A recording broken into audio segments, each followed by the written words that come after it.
Ready? Yep. You ready, John? All good. All right. I'm Sergeant Chris Jackson. I'm a Public Information Officer for Huntsville Police Department. Today, around 9 a.m., officers were investigating a shots fired call. As they were getting into the area, they were alerted to a nearby apartment building in the 600 block. As they got close to that building, they located a female that was deceased. At this time, it's under active investigation by our Major Crimes Unit as a death investigation. They are investigating the circumstances of the death. We will not be releasing the identity of the person that is deceased until after we've ensured the next of kin has been notified. Is anyone in custody at this time? At this time, it's under active investigation to determine whether or not there was foul play. And is everyone safe? Should anyone be worried? Is this a one-off? Do we know yet? It's everything that we have driving us at this is determined to be isolated. Do you have a message for the public to maybe stay out of the area right now? We have our crime scene contained. What I would politely ask is understand that there's a family here that is possibly here in a little bit going to be alerted that maybe a loved one of theirs has died, and I would ask for privacy for them. Is there anything else you want the public to know about the situation, about what's going on right now? Anything at all? I would just say follow up. Our Major Crimes Unit is going to investigate it. They're going to determine what actually transpired today, and if there is cause to believe that someone is responsible, then we're going to try to hold them responsible. Can you confirm that this was not self-inflicted? At this time, it's under active investigation.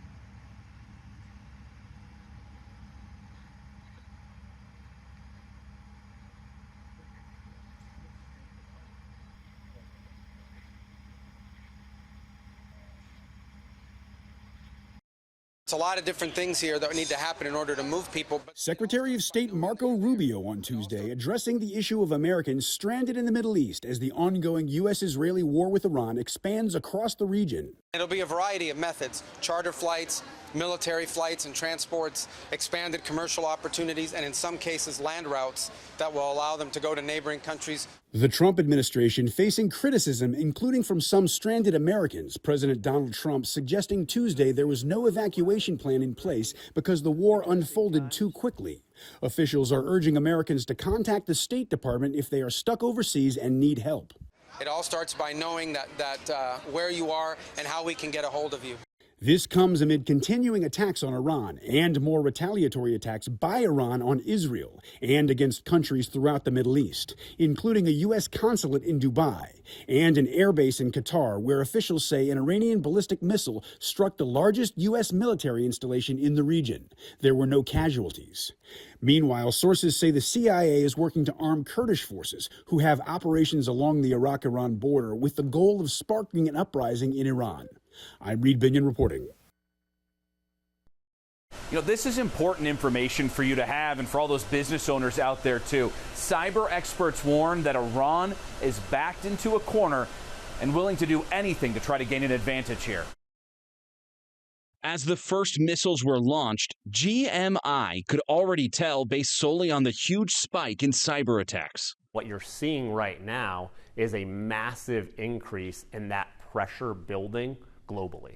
Tim Romer, the CEO of the Scottsdale Cybersecurity Company, walks us through their Security Operations Center. Behind the scenes, what you really can't see right now from a cyber war perspective is definitely ignited and going off just as violently, if you will, online as it is kinetically in person. They've seen a 333% increase in attacks in the last week, averaging around 2,000 to 3,000 cyber attacks every minute globally. The pressure of cyber attacks coming into and out of Iran has pushed it into a top 5 country globally. So this is very much at our doorsteps. Whether we want to see it or not, it's there. The former CIA agent says cyber attacks don't stay online. there will be a physical consequence to a cyber attack, especially if Iran hits some of our critical infrastructure. You can only imagine the devastation because of that. We need to take this very seriously. It starts with basic things. Companies having strong passwords, utilizing multi-factor authentication,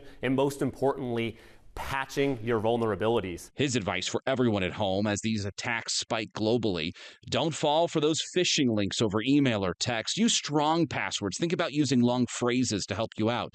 And of course, use multi-factor authentication. So take care of yourselves and take care of your cyber hygiene online. That could really be what saves you. Romer also said don't be surprised in the coming days or weeks if a website that you use has a home screen that looks like it's hacked with a pro-Iranian message on it. He says that's one of the tactics they use to try to spread fear. Steve Nielsen, Fox 10 News.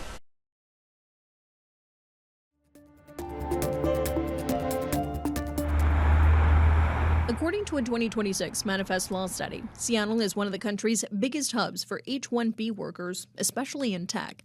The visa program allows U.S. companies to temporarily hire skilled foreign workers in specialized fields like technology, engineering, healthcare, and finance when there is no qualified local talent. Focusing on the Seattle-Bellevue-Tacoma metro area, it ranks 8th in the country for relying on foreign talent, with 19 new hires for every 10,000 workers in 2025. That's more than 4,000 new hires last year alone, and more than 11,000 H-1B visa approvals, with the information industry leading the way. This year, the Department of Homeland Security isn't just changing the selection process, it's also costing companies more, with a new $100,000 fee to sponsor a new employee on top of processing fees. Immigration attorney Hector Quiroga says the price tag can be tough for employers and companies to absorb. Think about a company that brings even 10 workers. It's like they have now to pay $1 million overnight on something that they weren't counting. On the other hand, some argue jobs should be filled locally. And I think this is a very interesting argument that we do have to analyze, and that is, well, if they can't find the talent, then what are our universities doing? What is the University of Washington doing? If we're not producing graduates that can actually take those jobs where companies have to go out of the country, if we don't have coders or programmers who could do these, well, why not?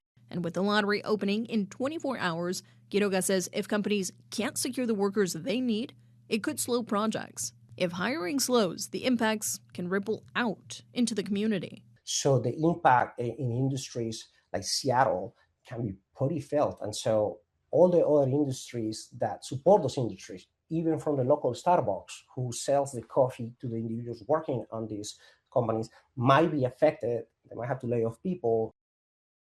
Satellite imagery showing the extent of the damage to U.S. military facilities across Gulf Arab countries is starting to emerge, part of Iran's furious response to an Israeli-American campaign that decimated its leadership.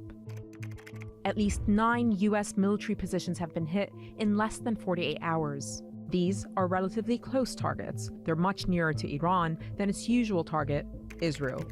That proximity may give Iran's missiles and drones a better chance of hitting their targets. This is the port of Shuaiba, where just after 9 a.m. on Sunday morning, an Iranian strike set a makeshift U.S. operations center at the civilian port ablaze. 6 American service members were killed in the attack. You can see smoke rising from the fire. The blown-out 3-wide trailer blackened on the inside. There are few signs of fortification. In another attack, a drone, this appears to be the Arash 2, crashes into U.S. positions in Camp Buring. A building severely damaged. American helicopters parked inside the base were nearly hit. In Bahrain, a Shahid attack drone flies into the base that hosts the U.S. Navy's 5th Fleet, one of the largest American naval formations in the world. It looks alarmingly defenseless. The drone hits one satellite communication terminal, clearly seen here. But the scale of the damage is more obvious here, warehouses and other buildings damaged. And another satellite communication terminal destroyed in a separate attack. We see this pattern of targeting throughout the region. At least 5 satellite communication terminals were destroyed. It points to a possible Iranian effort to cut U.S. bases off from the outside world. Iran used an unprecedented barrage of missiles and drones. U.S. Patriot missiles and other multi-billion-dollar air defense systems shot most of these out of the sky. But the ones that got through were enough to puncture the veil of security around oil-rich Gulf Arab states and the heart of America's security infrastructure in the Middle East. Tamara Geblawi, CNN, London. It's just why? What is the purpose of this war? What are we achieving? The escalating conflict with Iran is reopening wounds for one Savannah family. It's been 2 years since their daughter, 23-year-old Sergeant Brianna Moffitt, was killed in an airstrike in Jordan alongside 2 other Georgia soldiers. It was an Iranian drone strike that killed your daughter. Now the main leader of the Iranian regime has been taken out. Does that give you as a family some sort of vindication? It does not. There's no vindication. It's just like, you know, by us being spiritual and faith-driven, at this point, it's just like, just let God handle whatever needs to be handled. It is that faith that Francine and Purcell Moffitt say has carried them through unimaginable grief, and the same faith that they hope will carry the families of those killed in the latest wave of strikes. Stay strong and keep faith. And all prayers are appreciated. Everyone says that they're praying for you. We appreciate the prayers. They are my family because know that their family is having to go through the same exact thing.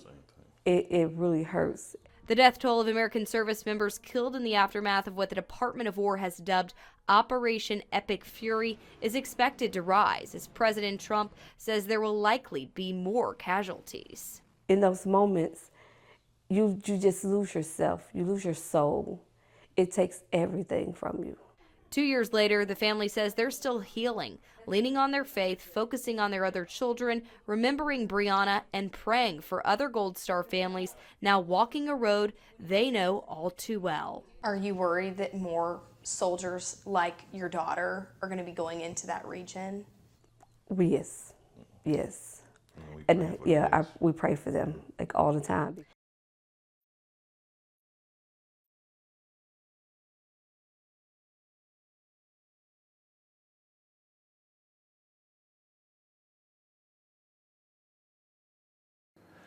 Among candidates for Iran's next supreme leader is one who really stands out, and that's Mojtaba Khamenei. He is one of the sons of the slain supreme leader Ayatollah Ali Khamenei, and he saw both his father and his wife killed in the initial Israeli airstrike on Saturday that sparked this region-wide war that we're seeing now involving Iran, Israel, the Americans, and the wider Gulf Arab countries. Now, Mojtaba Khamenei is sort of a secretive character. He's not really well known. There are a few photographs and videos of him, but he's believed to be very close to Iran's paramilitary Revolutionary Guard, and he was viewed as a gatekeeper, someone who was in charge of his father's office when he ruled as supreme leader.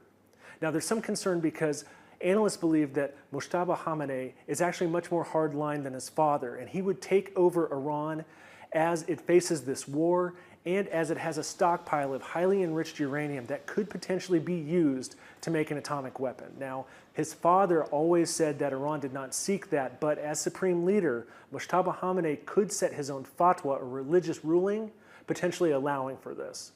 Now, whether or not he becomes supreme leader remains in question. The panel that would pick him is called the Assembly of Experts. It's a panel that has 88 clerics on it, and already the Israelis have bombed a building associated with that panel. Now, Iranian media says that nobody was in the building at the time, but it shows the attention that the Israelis are having on who will be the next leader. We heard from the Israeli defense minister today saying whoever was picked would be a target for elimination by the Israelis. So it remains unclear who the next leader will be, but Mojtaba Khamenei is one of the top candidates, even as this war goes on, and questions remain about Iran's future.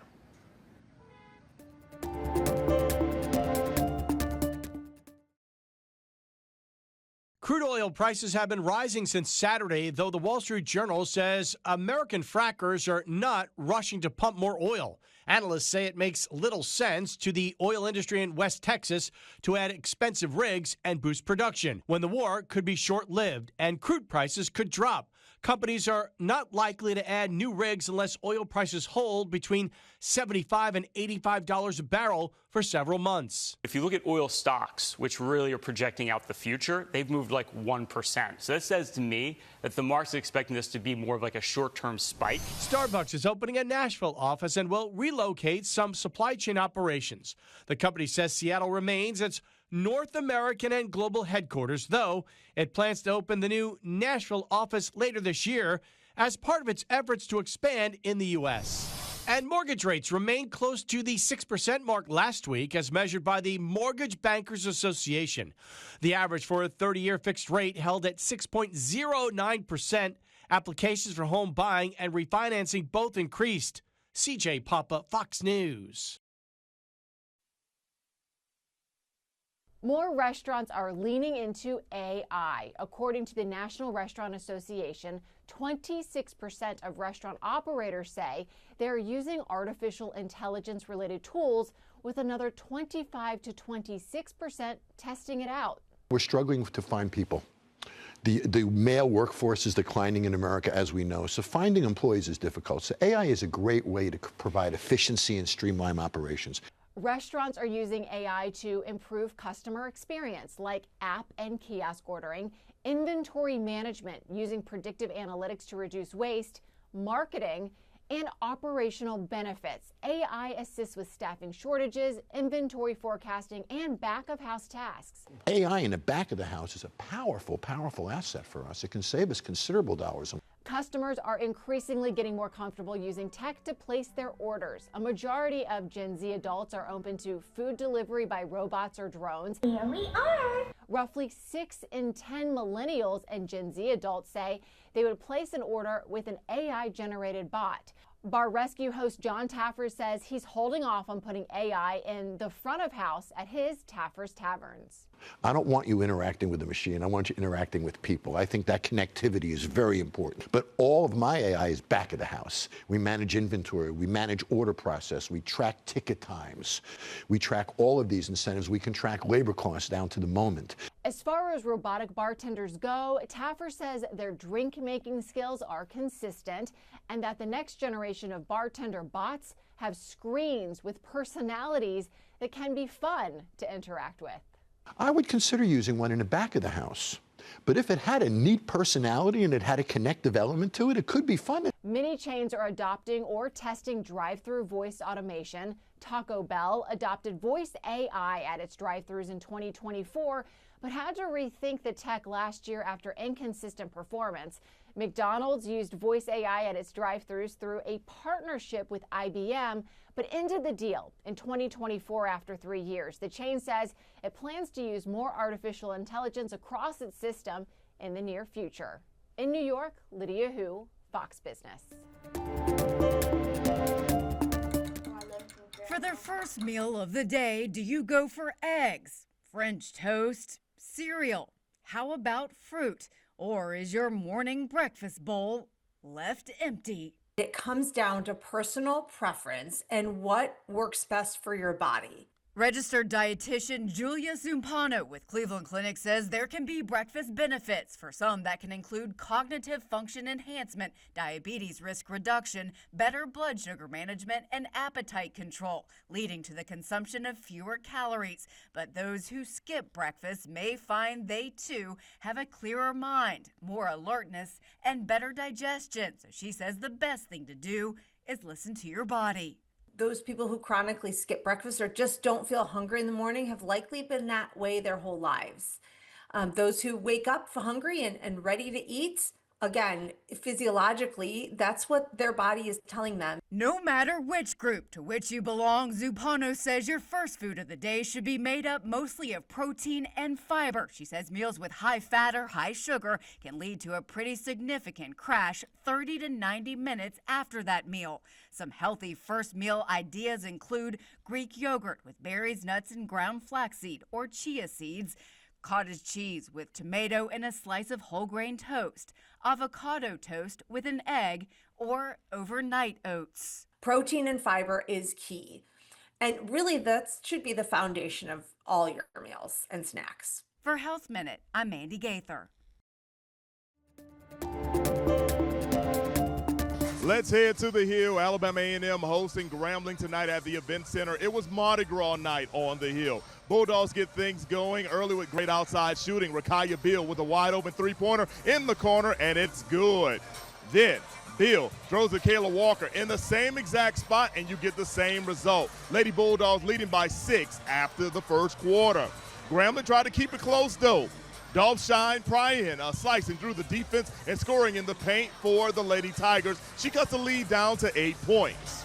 Alabama A&M kept rolling. Karaya Beck driving through the lane and scoring 2 of her 10 points for the Lady Bulldogs. More from Coach Thornton and the Lady Bulldogs by way of Anaya Palmer, taking it to the hoop, getting the bucket. Lady Bulldogs up by 12 at the break, and after that, the celebration is on. For the first time in the Division I era, Alabama A&M is a SWAC champion in women's basketball. They win the regular season title on Tuesday night, winning by final of 55-50 over Grambling State. You know, I'm excited and I'm really proud of this team. Just how resilient we are, you know. It's just been a blessing. I mean, this whole season, start to finish, where we are right now today with a lot of unfinished business left, I couldn't be more proud. That does it for sports on Fox 54. I'm Mo Carter.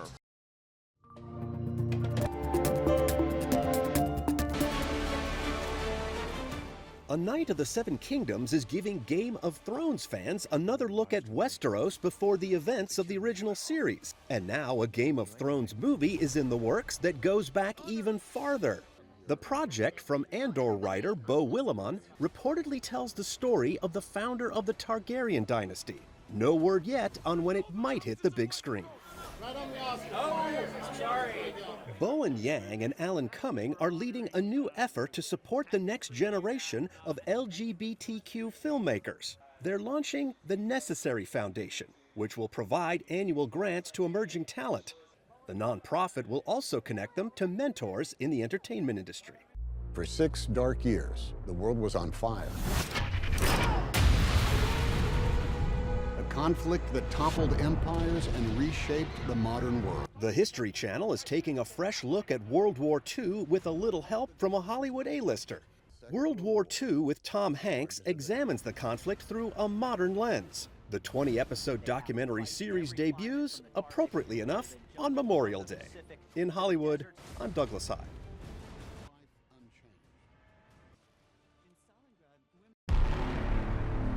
I've been taught all there is to know about taking a life. But giving a life, bringing someone into the world. Chloe! Happy birthday! Caring for a child. You're so beautiful. You're like my best friend. Just hope you know that. Motherhood and the military meet when a former war hero's daughter is kidnapped in Protector. You have no idea what you're dealing with, what she's capable of. I could relate so much because I'm a mother of 3 girls, but I'm also lucky enough to be very, very close friends with a lieutenant colonel in the Army who was one of the first women to graduate Ranger School. That woman has killed 13 people. 13 human traffickers. Who is she? A mother looking for a child that was abducted. I want this woman found, and I want her dead. I feel like my mom would do anything for me, you know, and so to actually see how far, you know, this woman goes for her child, it's really inspiring. I'm gonna give you one chance. Tell me where she is, and I'll let you live. In Hollywood, I'm David Daniel.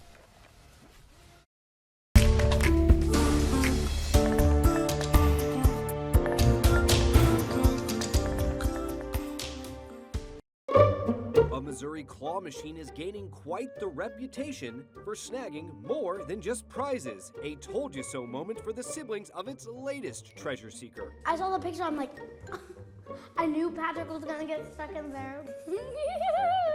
Parents say 3-year-old Patrick slipped away and climbed inside the contraption in search of prizes, and boy does he look proud of his big adventure. Patrick's reaction, like someone took a picture of him and he immediately just said cheese and posed for the camera. Like unfazed that he was stuck in a machine. No harm, no foul here. Patrick's dad quickly ended the fun, coaxing him out of the machine. If this feels like deja vu, less than a month ago, 2-year-old Cooper had a ball, crawling his way up inside the exact same machine. His escape didn't come as easily. The police department, fire department, and machine company came out to rescue the toddler, who got out unharmed, but definitely disappointed to leave the toy-filled fun. Firefighters say they're now very ready in case the claw machine strikes again. This box was made so that if we had a situation like that again, then we could have these tools to access and just carry them all in. How about something else bright and shiny, sure to capture the attention of toddlers and adults alike? That's a glass basketball court that changes with the touch of an iPad, showcasing team logos, advertisements, and doodles, if that's your thing. The Big 12 is debuting the high-tech sports surface for its men's and women's conference tournament in Kansas City. Reportedly, this will be the first time it's being used for an official competition here in America. For Take a Look at This, I'm Patrick Cornell. It's time for someone else to have it, love it, enjoy it. Forget home ownership. Have you ever dreamed about having your very own village? Well, now you can. Welcome to Tut Hill, a 40-acre Pittston property that houses 21 buildings. It wasn't always this way. It all started here in 1967 with one Randolph man, Kenneth Tuttle. My dad was a painting contractor, and he was getting in the antique business. So once he really got the antique business off the ground, things started to really build. Tuttle says business was booming into the 80s as antiques overflowed out of the restored church, causing new construction. The houses came as his dad restored buildings in Gardner. He was up in Hollowell one day, riding through, and the yellow house that's over here, they were going to burn it down for fire practice. And any sort of destruction of anything old that was really good drove him crazy. So he made a deal with them, and they gave it to him. They said, for $1, you can have it, but you have to move it. He said, well, sure, great, I'll do that. He had never moved a house before in his life, didn't know anything about it. But he did things like that, and he just figured things out. Once he moved one, he got a call for another one. And then all of a sudden, he got another phone call. We had started collecting antique cars. So then we had to build barns. So now we had all these houses, and then we built barns. And then it just kept getting bigger and bigger and bigger all the time. What was the plan with all of these new houses set up? There's no plan. He never did it for exposure. He didn't do it for money. He just did it for the love of the buildings. I've been with Nathan, the owner, since 2007. And that's when I first got to see the property. Been a realtor for a very long time, and I love homes. When he first brought me to the property, I was blown away to see, one person owning so many houses so close together. I thought it was a very unique situation. Boucher says over the 5 years it's been on the market, interest has come in waves, ranging from a college campus to a retreat or wedding venue to someone wanting a commune to call home. To them, the $6 million price tag is a steal. It's a unique situation, so it's unique pricing. $12,000. I think when you take into account all the buildings that are part of this package and the land that it sits on and where it sits in Central Maine, I think that all plays into the price of it. What it would cost to redo this today would be multiples of that. I think being part of this property, it's a very proud feeling. We know it's the right thing to do, and we just hope that someone loves it and takes care of it as well as we did. Fox 54 Plus has your news, sports, and weather. Start your evening with Fox 54 at 5:30, delivering the latest headlines and live reports straight from the scene. Then, stay informed with Fox 54 News at 9, featuring your Tennessee Valley certified most accurate weather impact team, tracking everything from tornado threats to traffic delays during severe weather. Fox 54 Sports Extra brings you more of what sports fans crave, with deeper insights, expert analysis, and all the action that matters most. On Fox 54 Plus, you'll also find Alabama politics, plus 24/7 weather radar and real-time forecasts to keep you ahead of the storm. Looking for a quick recap? Don't miss Fox 54 Week in Review, highlighting the biggest stories of the week. Jumpstart your morning with Morning Rush. Fast-paced news updates featured with uplifting stories from across the globe. Get your entertainment fix with Getting Real, where we break down movie reviews, top 10 lists, and spotlight the newest film. Die Hard fan? Locked On Sports dives deep into the Crimson Tide, the Tigers, college rivalries, and pro action. True crime warrior style? Killer Cases brings you gripping real-life stories that stick with you. Hungry for more? Cooking with Style serves up mouth-watering recipes that are easy to make and impossible to resist. From movie previews before you head to the theater with Take a Look to must-know headlines from across the region and around the world with In the News. Watch all of these shows on demand and also on the Fox 54 News app. Available on Android and iOS devices. Streaming 24/7.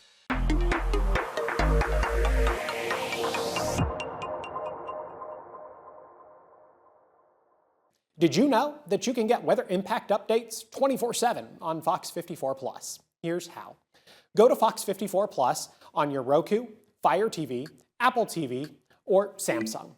Once you're on the main screen, push the down arrow and click on the Fox 54 Plus Weather Impact 24/7 block. Here, you'll find radar, current temperatures and conditions, traffic cams, forecasts, and more, all available on demand. Want to get back to the main channel? Just push the down arrow and click on the 24/7 stream button. It's your weather impact updates 24/7 on Fox 54 Plus. Start streaming today. There's more to Fox 54 Plus with the Locked On Podcast Network.